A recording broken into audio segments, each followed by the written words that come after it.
पर जी ऑफिस वगैरह में अक्सर देखा जाता है कि एक दूसरे को नीचा दिखा के बॉस की चापलूसी करके अपना काम निकलवाते हैं। ऐसे कुछ हमारे साथ भी हो रहा है महाराज जी। ये नकली बॉसों को कोई भी फंसा ले, चापलूसी कर ले, लेकिन असली बॉस से चापलूसी नहीं चलती।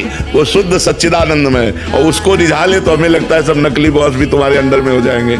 तो हम लोग भगवान की कृपा को ना चाह करके इंसान की कृपा चाहते हैं, और इंसान की कृपा कभी मिल नहीं सकती, क्योंकि वो स्वार्थी, छली और कपटी होता है। वो नहीं कर पाएगा, वो उतना ही कर पाएगा जितने से स्वार्थ की पूर्ति होती है। और जब आपसे बढ़कर इनसे स्वार्थ की पूर्ति होने लगेगी तो आपको खसका देगा इनसे प्यार, और जब इनसे होने लगेगी तो इनको खसका देगा। मनुष्य का स्वभाव ऐसा है, लेकिन भगवान का स्वभाव ऐसा नहीं। अगर एक बार आपको स्वीकार कर लिया और बहुत बड़ी गलती हो गई तो भी हृदय से ही लगाएंगे, आपको ठुकराएंगे नहीं। ऐसे हमारे भगवान का स्वभाव है। पर जी ऑफिस वगैरह में अक्सर देखा जाता है कि एक दूसरे को नीचा दिखा के बॉस की चापलूसी करके अपना काम निकलवाते हैं। ऐसे कुछ हमारे साथ भी हो रहा है महाराज जी। ये नकली बॉसों को कोई भी फंसा ले, चापलूसी कर ले, लेकिन असली बॉस से चापलूसी नहीं चलती।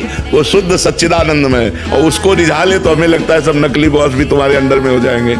तो हम लोग भगवान की कृपा को ना चाह करके इंसान की कृपा चाहते हैं, और इंसान की कृपा कभी मिल नहीं सकती, क्योंकि वो स्वार्थी, छली और कपटी होता है। वो नहीं कर पाएगा, वो उतना ही कर पाएगा जितने से स्वार्थ की पूर्ति होती है। और जब आपसे बढ़कर इनसे स्वार्थ की पूर्ति होने लगेगी तो आपको खसका देगा इनसे प्यार, और जब इनसे होने लगेगी तो इनको खसका देगा। मनुष्य का स्वभाव ऐसा है, लेकिन भगवान का स्वभाव ऐसा नहीं। अगर एक बार आपको स्वीकार कर लिया और बहुत बड़ी गलती हो गई तो भी हृदय से ही लगाएंगे, आपको ठुकराएंगे नहीं। ऐसे हमारे भगवान का स्वभाव है।